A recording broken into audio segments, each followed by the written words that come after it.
أعوذ بالله من الشيطان الرجيم. بسم الله الرحمن الرحيم. أعوذ بالله من الشيطان الرجيم. السلام عليكم ورحمة الله وبركاته. إن الحمد لله نحمده ونستعينه ونستغفره ونؤمن به ونتوكل عليه ونعوذ بالله من شرور أنفسنا ومن سيئات أعمالنا. من يهده الله فلا مضل له ومن يضلله فلا هادي له. وأشهد أن لا إله إلا الله وحده لا شريك له وأشهد أن محمدا عبده ورسوله. يا أيها الذين آمنوا اتقوا الله حق تقاته ولا تموتن إلا وأنتم مسلمون. يا أيها الناس اتقوا ربكم الذي خلقكم من نفس واحدة وخلق منها زوجها وبث منهما رجالا كثيرا ونساء واتقوا الله الذي تساءلون به والأرحام إن الله كان عليكم رقيبا.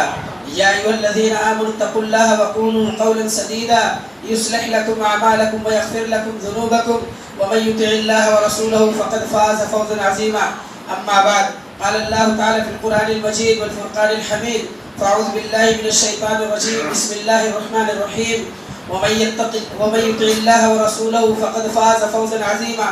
وقال في موضع آخر ومن يعص الله ورسوله فقد ضل ضلالا مبينا. وقال النبي صلى الله عليه وسلم إن المؤمن إذا أذنب كانت نقطة سوداء في قلبه فإن تاب ونزى واستغفر سجل قلبه وإن زادت حتى يعلو قلبه فذلك الرين الذي قال الله عز وجل في القرآن الكريم كلا بل ران على قلوبهم ما كانوا يكسبون.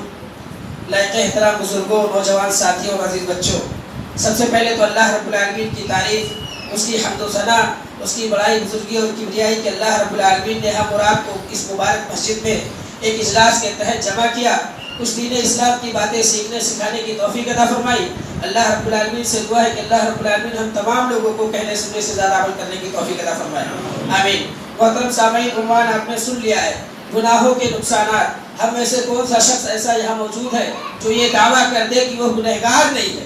اللہ کے رسول صلی اللہ علیہ وسلم نے فرمایا کل بنی آدم خطا، بنی آدم جتنے بھی ہیں سب کے سب کیا ہیں؟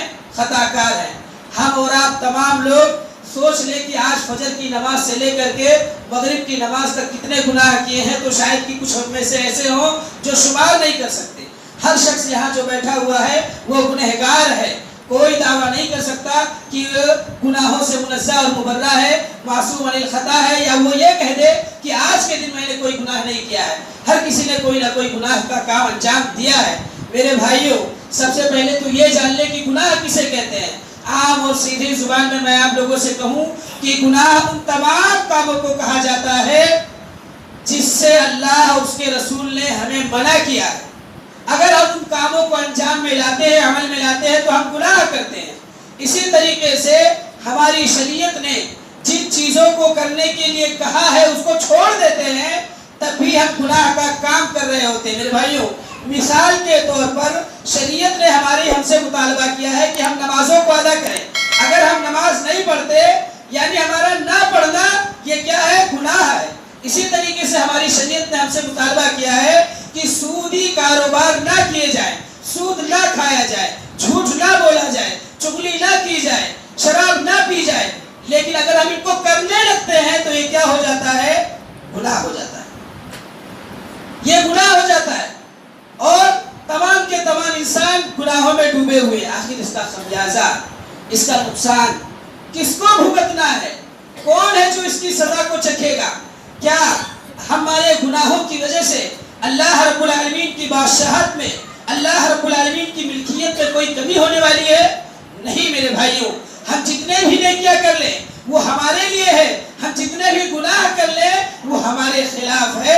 اللہ رب العالمین کا اس میں کوئی نقصان نہیں ہے. پیارے نبی صلی اللہ علیہ وسلم کی حدیث قدسی ہے. اللہ کے رسول صلی اللہ علیہ وسلم کہتے ہیں کہ اللہ رب العالمین نے فرمایا، کیا کہا؟ یا عبادی ان اولکم وآخرکم وانسکم وجنکم لو كانوا على اتقى قلب رجل منكم ما زاد ذلك في ملك شيئا ولو كانوا على افجر رجل ما نقص ذلك من ملك شيئا.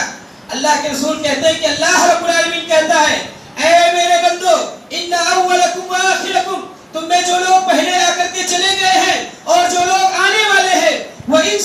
جنکم، چاہے تمام کے تمام لوگ فاجر ہو جاؤ، فاسق ہو جاؤ، گناہ کے کام کرنے لگو، ما نقص ذالک من ملکی شیئا، میری بادشاہت کے اندر ذرا بھی کمی ہونے والی نہیں ہے۔ تو اللہ رب العالمین نے دو ٹوک واضح طور پر فرما دیا کہ اللہ تعالیٰ کا اس میں کوئی نقصان نہیں ہے۔ مفہوم واضح ہے میرے بھائیوں کہ اگر ہم گناہ کے کاموں کو انجام دیتے ہیں تو اس میں ہمارا نقصان ہے، اگر ہم گناہ کے کاموں کو انجام دیتے ہیں ہمارے معاشرے کا نقصان ہے، ہمارے سماج کا نقصان ہے۔ بہت سارے گناہ ایسے ہیں جس کے نقصان انسان کو ذاتی طور پر اٹھانے ہوتے ہیں، اور بہت سارے گناہ ایسے بھی ہیں کہ پورا سماج اس ایک شخص کے گناہ کو بھگتتا ہے۔ میرے بھائیوں، اللہ رب العالمین نے قرآن کریم کے اندر ارشاد فرمایا اور بتایا کہ کامیاب کون شخص ہے۔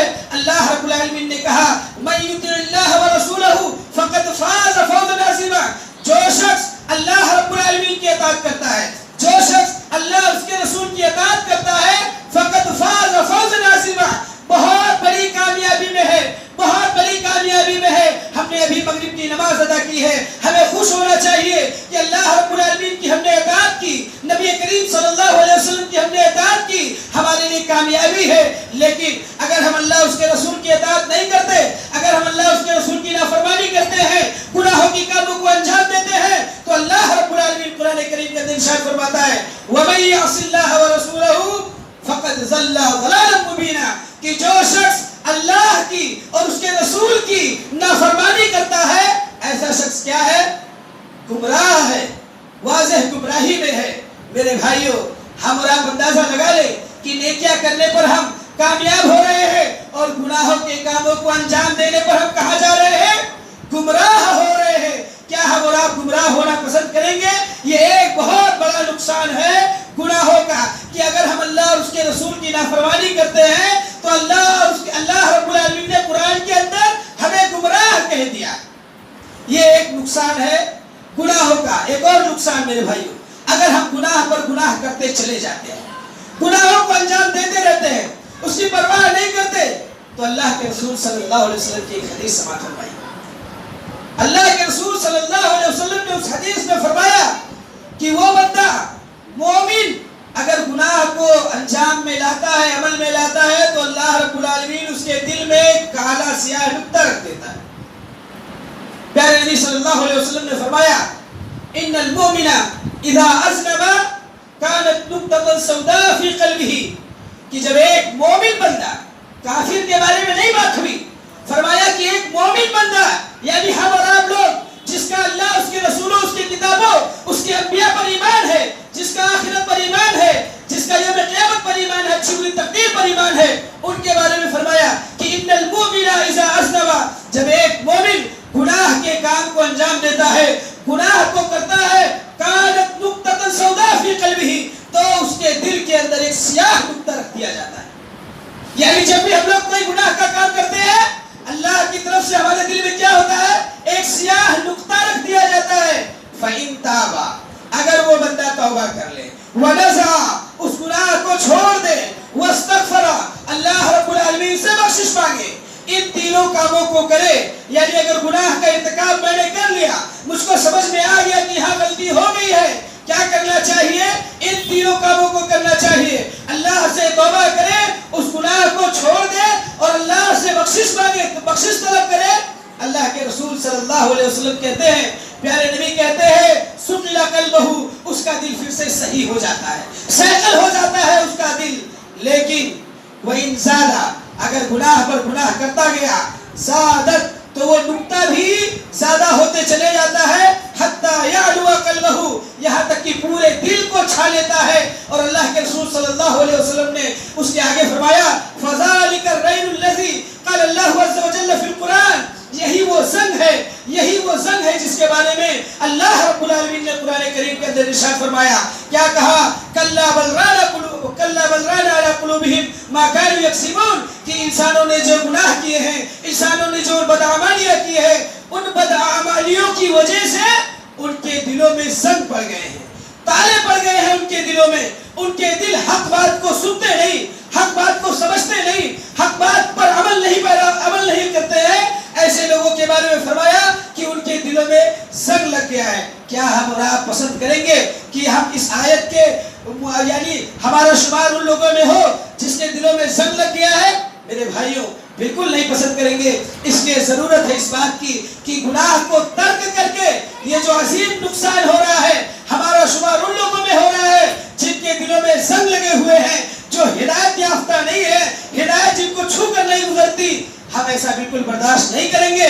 تو ہمیں چاہیے کہ ہم گناہوں سے دوری بنائے رکھیں، جتنا ممکن ہو اتنا دور رہیں۔ میرے بھائیوں ان گناہوں کا اثر ہمارے چہرے پر ہوتا ہے، ہمارے سماج پر ہوتا ہے، ہمارے رزق پر ہوتا ہے۔ اور عبداللہ ابن عباس رضی اللہ عنہ کا غالباً اثر ہے، فرماتے ہیں کہ اِنَّ لِلْحَسَنَةِ نُورًا عَلَى الْوَجْهِ، کہ ایک بندہ جب نیکی کے کاموں کو کرتا ہے تو اس کا اثر اس کے چہرے پر نور کی طرح دکھائی دیتا ہے، یعنی اس کا چہرہ منور ہوتا ہے۔ وَزِيَانٌ فِي الْقَلْبِ، اس کے دل کے اندر روشنی ہوتی ہے۔ وَسَعَةً فِي الرِّزْقِ، اس کے رزق میں کشادگی پیدا ہوتی ہے۔ وَمَحَبَّةً بَيْنَ الْخَلْقِ، اور جب مخلوقات نیکی کے کاموں کو انجام دیتی ہے تو اللہ رب العالمین ان کے دلوں کے اندر محبت ڈال دیتا ہے۔ ہم اور آپ جو لوگ نماز پڑھنے آتے ہیں ان سے محبت کرتے کہ نہیں کرتے؟ میرے بھائیوں ہم محبت کرتے ہیں، یہ محبت اللہ رب العالمین کی طرف سے ہمارے دلوں کے اندر ڈال دی گئی ہے۔ کیوں؟ ہماری نیکیوں کی وجہ سے، جو ہم نیکیوں کو انجام دیتے ہیں۔ آگے فرمایا کہ اگر بندہ گناہ کے کام کرتا ہے تو کیا ہوتا ہے؟ سوادن فی الوجہ، چہرے کے اوپر تاریکی چھا جاتی ہے۔ ظلمتن فی القلب، اور دل کے اندر ظلمت اور تاریکی بس جاتی ہے۔ وضعفن فی البدن، جسم کمزور ہو جاتا ہے گناہوں کی وجہ سے، جسم کمزور ہو جاتا ہے۔ وضیقن فی الرزق، رزق کے اندر تنگی پیدا ہو جاتی ہے، کشادہ رزق نہیں ملتا۔ اور آگے فرمایا وَبُغْضًا بَيْنَ الْخَلْقِ، اور مخلوقات کے درمیان، آپس میں سماج معاشرے کے اندر رہ رہے لوگوں کے درمیان بغض اور حسد پیدا ہو جاتا ہے۔ نعوذ باللہ، یہ گناہوں کے نقصانات ہیں میرے بھائیوں، کہ چہرہ بھی کالا، دل بھی تاریک، اس کے ساتھ ساتھ رزق میں بھی کشادگی نہیں ہے، تنگی ہے، لوگوں کے دلوں میں ایک دوسرے کے لیے بغض، کینہ، کپٹ اور حسد ہے۔ یہ گناہوں کا نقصان ہے۔ اللہ کے رسول صلی اللہ علیہ وسلم نے جو یہ بتایا کہ ہمارے دل میں زنگ لگ جاتا ہے، یہ اس زنگ کا نقصان ہے میرے بھائیوں۔ اس لیے ہمیں چاہیے کہ اپنے آپ کو اس چیز سے منزہ اور مبرہ رکھے، گناہوں سے دور رہے۔ یہ ایک نقصان ہے۔ اس کے علاوہ دوسرا نقصان جو گناہوں کا ہے وہ یہ ہے کہ ایک بندہ جب گناہ کے کام کو کرتا ہے تو اللہ رب العالمین کے یہاں اس کی قدر ختم ہو جاتی ہے۔ اپنی قدر کو، اپنی عزت کو، اپنی منزلت کو، اپنے مقام کو اللہ رب العالمین کے یہاں گوا دیتا ہے۔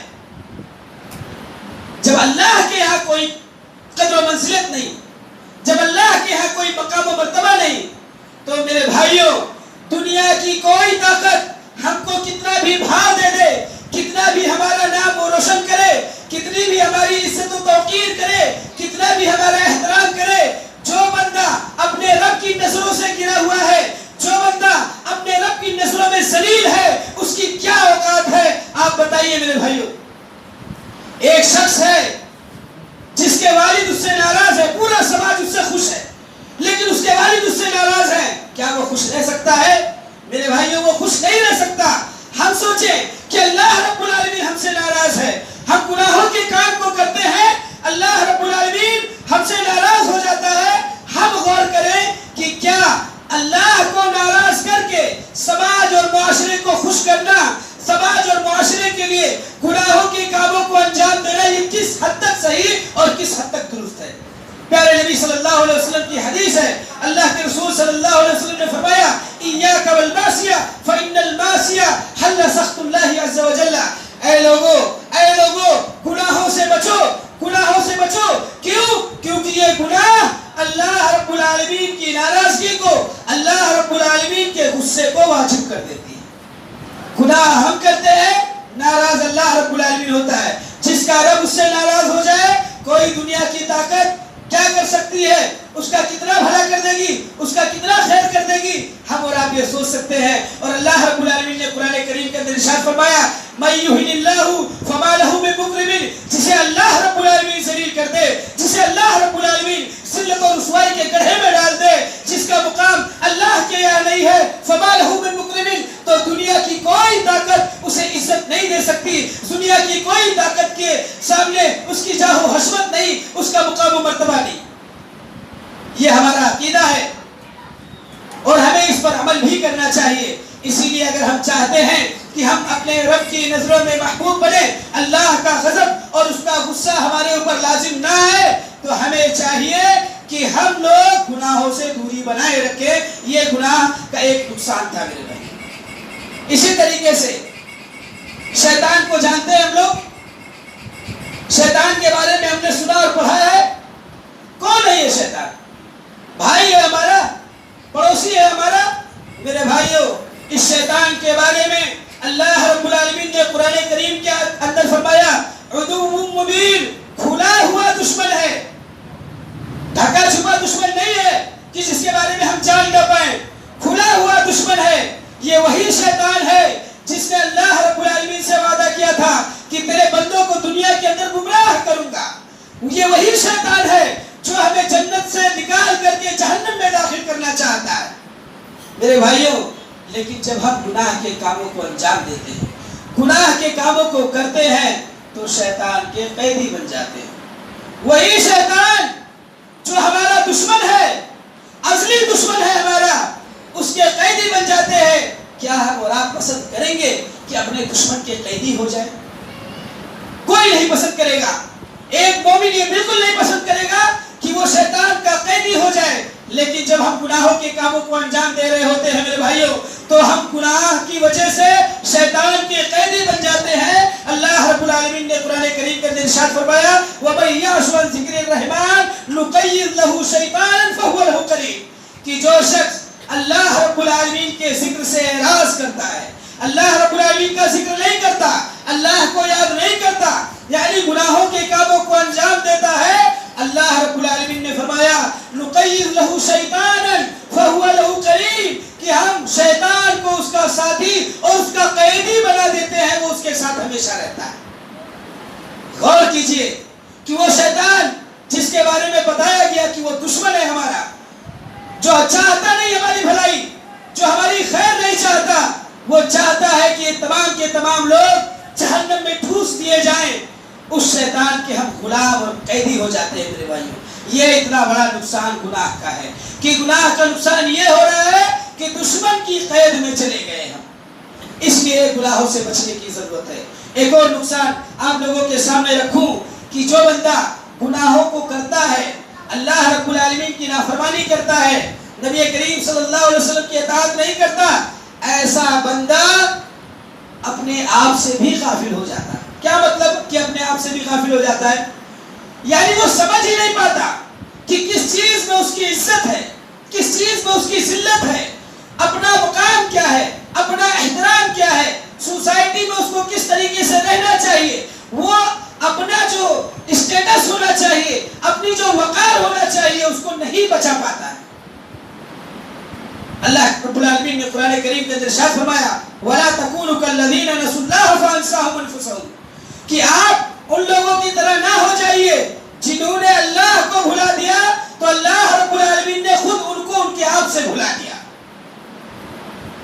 ہم دیکھتے ہیں سماج کے اندر کہ جو لوگ گناہوں کے کاموں کو انجام دیتے ہیں، گناہ کرتے رہتے ہیں، کرتے رہتے ہیں، ان کی جرأت اتنی بڑھ جاتی ہے کہ وہ سماج کے لوگوں سے بھی نہیں ڈرتے۔ سماج کے اندر جو ان کا ایک معیار رہتا ہے، ایک وقار رہتا ہے، ایک عزت رہتی ہے، اپنا ایک اسٹیٹس رہتا ہے، لیکن اس کو بچا نہیں پاتے۔ اور پھر وہی عزت دار آدمی جو سماج کی نظروں کا تارا ہوا کرتا تھا، اپنے گناہوں کی وجہ سے ہم دیکھتے ہیں کہ کوئی اس کی سماج کی عزت نہیں کرتا۔ یہ آپ کا بھی مشاہدہ ہے، ہمارا بھی مشاہدہ ہے۔ ہم نے دیکھا ہے کہ بہت سارے لوگ جو پہلے اچھے ہوا کرتے تھے، لیکن دھن دولت آ گئی، روپیہ پیسہ آ گیا تو گناہوں کو اتنا انجام دینے لگے گناہوں کو کہ وہ لوگ جو سماج میں چلتے تو لوگ انہیں سلام دعا کیا کرتے تھے، اب انہیں کوئی پوچھتا نہیں بلکہ ان کی طرف نگاہ حقارت کی نگاہ سے دیکھتے ہوئے تھوک دیتا ہے۔ کیوں؟ کیونکہ ان لوگوں نے اللہ رب العالمین کو بھلایا ہے۔ اللہ رب العالمین نے خود ان کو اپنے آپ سے بھی بھلا دیا.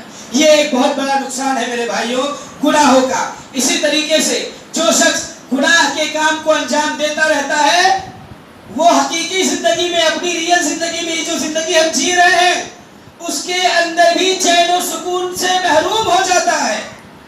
اس کی زندگی تنگی والی زندگی گزرتی ہے, اچھی زندگی نہیں گزرتی ہے. لائف اس کی مینٹین نہیں رہتی ہے, پریشان رہتا ہے ہمیشہ. اللہ رب العالمین نے قرآن کریم کے اندر ارشاد فرمایا, کہا وَمَنْ أَعْرَضَ عَنْ ذِكْرِي فَإِنَّ لَهُ مَعِيشَةً ضَنكًا وَنَحْشُرُهُ يَوْمَ الْقِيَامَةِ أَعْمَى. کہ جو شخص میرے ذکر سے اعراض کرتا ہے, جو شخص میرا ذکر نہیں کرتا, میرے ذکر سے اعراض کرتا ہے, اللہ رب العالمین کو یاد نہیں کرتا, فَإِنَّ لَهُ مَعِيشَةً ضَنكًا. اللہ رب العالمین کہتے ہیں کہ اس شخص کی زندگی سنکا ہو جاتی ہے. زکام سمجھتے ہیں, سردی رہتی ہے تو سانس لینے میں جس طریقے سے ہم لوگوں کو دشواری پہ محسوس ہوتی ہے اسی طریقے سے اس کی زندگی چلتی ہے. یعنی بہت کھلی زندگی نہیں جی پاتا, وہ تنگی کی زندگی ہوتی ہے, گھبراہٹ پریشانی کی زندگی ہوتی ہے, اس کی زندگی تنگ دستی میں گزر رہی ہوتی ہے. یہ اللہ رب العالمین کہتے ہیں وَمَنْ أَعْرَضَ عَنْ ذِكْرِي فَإِنَّ لَهُ مَعِيشَةً ضَنكًا وَنَحْشُرُهُ يَوْمَ الْقِيَامَةِ أَعْمَى. تو دنیا میں تو اس کی زندگی چین و سکون سے وہ محروم ہو ہی گیا, دنیا میں اس کی زندگی تنگ دستی میں گزرنے لگی, اور آخرت میں اس کا نقصان کیا ہوا؟ اللہ رب العالمین کہتے ہیں وَنَحْشُرُهُ يَوْمَ الْقِيَامَةِ أَعْمَى. قیامت کے دن اندھا کر کے اٹھایا جائے گا. گناہ کی وجہ سے قیامت کے دن اندھا کر کے اٹھایا جائے گا. وہ کہے گا کنت بنا بصیرا, اے اللہ رب العالمین کہ دنیا میں تو میں دیکھا کرتا تھا, آج میں اندھا کیسے ہو گیا؟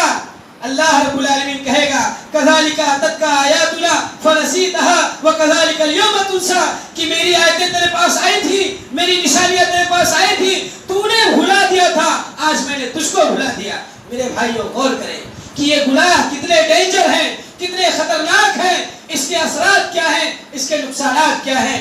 کہ اللہ رب العالمین گناہوں کی وجہ سے ہماری یہ جو زندگی 60 سال 70 سال کی ہے, جس کے اندر ہم محنت کرتے ہیں, مشقت کرتے ہیں اپنے بیوی بچوں کو پالنے کے لیے, اس زندگی کو اللہ رب العالمین تنگی والی زندگی بنا دیتا ہے, اس زندگی کو اللہ رب العالمین دشوار کر دیتا ہے, اللہ رب العالمین حقیقی چین و سکون سے محروم کر دیتا ہے. اور آخرت میں بھی اس کا نقصان ہوگا.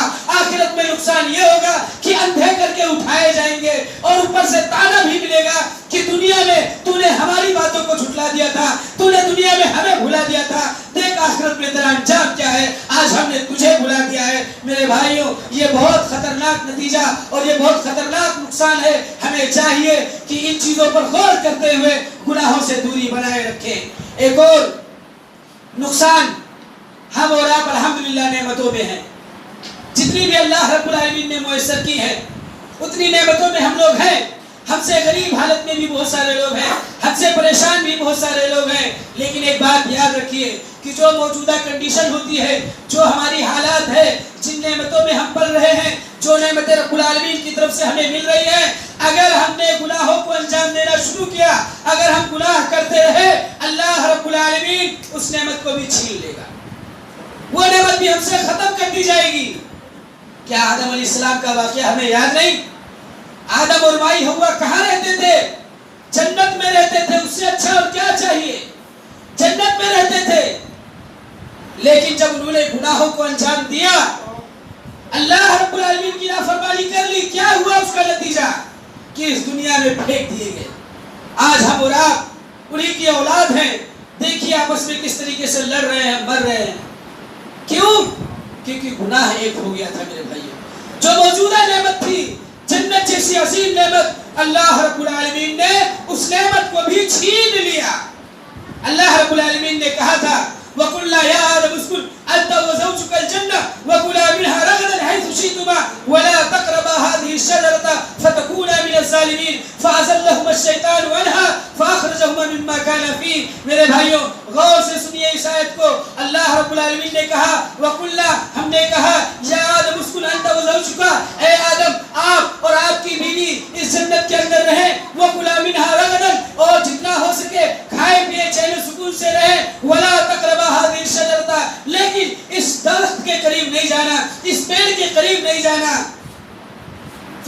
من الظالمین، اگر گئے تو ظالموں میں تمہارا شمار ہوگا۔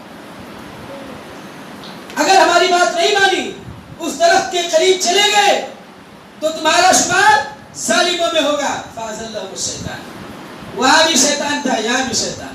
جس طریقے سے شیطان ہمیں دنیا میں بہکاتا رہتا ہے، پھسلاتا رہتا ہے، ہمارے پیچھے پڑے رہتا ہے، ہمیں نیکی نہیں کرنے دیتا، ہمیں اللہ رب العالمین کی نافرمانی پہ ابھارتا ہے، اسی طریقے سے شیطان نے وہاں پر اللہ رب العالمین کہتا ہے فَأَزَلَّهُمُ الشَّيْطَانُ، شیطان نے ان دونوں کو گمراہ کر دیا، اور اس کے نتیجے میں کیا ہوا کہ ان لوگوں نے اس نافرمانی کو کر ڈالے، اس نافرمانی کو کر گزرے جس سے اللہ رب العالمین نے منع کیا تھا۔ فَأَخْرَجَهُمَا مِمَّا كَانَ فِيهِ، اللہ رب العالمین نے جنت میں رکھا تھا، اب ان کو دنیا کے اندر بھیج دیا۔ جنت سے کوئی بڑی نعمت ہو سکتی ہے؟ کوئی نعمت جنت سے بڑی نہیں ہو سکتی، لیکن گناہ کی وجہ سے، اللہ کی نافرمانی کی وجہ سے ہمارے آپ کے باپ دادا آدم علیہ السلام اور مائی حوا کو اللہ رب العالمین نے جنت سے نکال دیا، ایک گناہ کی وجہ سے۔ ہم اور آپ کتنے گناہ کرتے ہیں؟ کتنے گناہ کرتے ہیں ہم اور آپ، کتنی نافرمانی کرتے ہیں اللہ رب العالمین کی۔ کہیں ایسا نہ ہو میرے بھائیوں کہ اللہ رب العالمین نے یہ جو کپڑے جیسی نعمت دی ہے یہ بھی اتر جائے، اللہ رب العالمین نے ہمارے جیبوں میں جو پیسے رکھے ہیں، ہمارے گھروں میں جو مال و دولت ہے، وہ ہمارے گناہوں کی وجہ سے ختم ہو جائے، کہیں ایسا نہ ہو۔ اللہ رب العالمین سے ہم اس کی دعا کرتے ہیں۔ تو میرے بھائیوں، گناہوں کی وجہ سے جو موجودہ نعمت رہتی ہے انسان کی، اللہ رب العالمین وہ بھی چھین لیتا ہے۔ اسی طریقے سے ایک اور نقصان بڑا اس کا گناہ کا، وہ کیا ہے کہ ایسا شخص رزق سے محروم ہو جاتا ہے۔ یعنی جو لوگ گناہوں کو انجام دیتے ہیں، اللہ رب العالمین اس گناہ کی وجہ سے اس کے رزق میں کمی کر دیتا ہے، اس کو اس رزق سے بسا اوقات محروم کر دیتا ہے۔ رزق کا معاملہ ہم اور آپ جانتے ہیں، کسی کے ہاتھ میں نہیں ہے، اللہ رب العالمین کے ہاتھ میں ہے۔ آپ کا بھی تجربہ ہے، میرا بھی تجربہ ہے، کیا کہ کبھی ہم کو لگتا ہے کہ اس کام کے اندر، اس کانٹریکٹ کے اندر اتنا پیسہ ملے گا، لیکن نہیں ملتا، اور بسا اوقات ایسا ہوتا ہے کہ ہم مایوس ہوتے ہیں، کوئی کام دھندہ نہیں رہتا، لیکن اللہ رب العالمین کی طرف سے رزق آ جاتا ہے۔ رزق کے لیے ہمیں کیا کرنا چاہیے؟ اللہ کے رسول صلی اللہ علیہ وسلم نے فارمولہ بتایا کہ اگر رزق پانا ہے، رزق حاصل کرنا ہے، تو اللہ کے رسول نے فارمولہ بتایا، غور سے سنیے اس کو۔ کہا لو انکم تتوکلون علی اللہ حق توکلہ لرزقکم کما یرزق الطیر تغدو خماسا وتروح بطانا، کہ اگر تم لوگ بھی پرندوں کی طرح اللہ رب العالمین پر بھروسہ کرنے لگو، جس طریقے سے پرندے اللہ رب العالمین پر بھروسہ کرتے ہیں، تم لوگ بھی اللہ رب العالمین پر بھروسہ کرو، تو اللہ رب العالمین تمہیں بھی ایسے رزق دے گا جیسے پرندوں کو رزق دیتا ہے۔ کیا آپ نے دیکھا کوئی پرندہ بھوکے پیٹ سوتا ہے؟ میرے بھائیوں، پرندہ کرتا کیا ہے؟ اللہ کے رسول نے فرمایا تغدو خماسا، صبح صبح گھر سے نکلتا ہے گھونسلے سے بھوکے پیٹ، وتروح بطانا، اور جب شام کو لوٹ رہا ہوتا ہے تو اس کا پیٹ بھرا ہوا ہوتا ہے، وہ آسودہ حال ہوتا ہے۔ یہی سیم ہمیں بھی اپنانا چاہیے کہ ہاتھ پر ہاتھ رکھ کر گھر میں بیٹھنے سے رزق نہیں ملتا، رزق ملتا ہے تگودوں سے، رزق ملتا ہے کوشش کرنے سے، رزق ملتا ہے صحیح کرنے سے، رزق ملتا ہے محنت کرنے سے۔ ہمیں بھی چاہیے کہ ہم صبح سویرے اللہ رب العالمین کے راستے میں نکلیں، رزق کو تلاش کریں، محنت کریں، جستجو کریں، اللہ رب العالمین پر مکمل بھروسہ رکھیں۔ جس طریقے سے پرندے خالی ہاتھ نہیں لوٹتے، اللہ رب العالمین ہمیں بھی رزق دے گا، ہم بھی خالی ہاتھ نہیں لوٹیں گے، اللہ رب العالمین ہمیں رزق سے نواز دے گا۔ لیکن وہی رزق جو ہمیں ملی ہوئی ہے، ہمارے گناہوں کی وجہ سے اللہ رب العالمین چھین لیتا ہے، گناہوں کی وجہ سے رزق ہمارا چھین لیا جاتا ہے، رزق سے محروم کر دیا جاتا ہے۔ اللہ کے رسول صلی اللہ علیہ وسلم نے فرمایا ان الرجل لیحرم من الرزق من معصیۃ یعملها، کہ ایک بندہ اللہ رب العالمین اس کو رزق سے محروم کر دیتا ہے اس گناہ کی وجہ سے جس گناہ کو وہ انجام دے رہا ہے۔ آپ سوچئے کہ ہم اور آپ گناہوں کو انجام دے رہے ہیں، ہمارے رزق میں کمی ہوتے چلی جا رہی ہے، رزق سے محروم ہوتے ہم چلے جا رہے ہیں۔ میرے بھائیوں، مسلم سوسائٹی میں ہم رہتے ہیں، مسلم معاشرے کی حالت ہم دیکھ رہے ہیں، کتنے گناہ کے کام ہوتے ہیں یہاں پر، کتنے گناہ کے کام ہوتے ہیں۔ میرے بھائیوں، کوئی بھی مسلم محلہ گناہوں سے پاک نہیں ہے، اور اتنے خطرناک گناہ ہوتے ہیں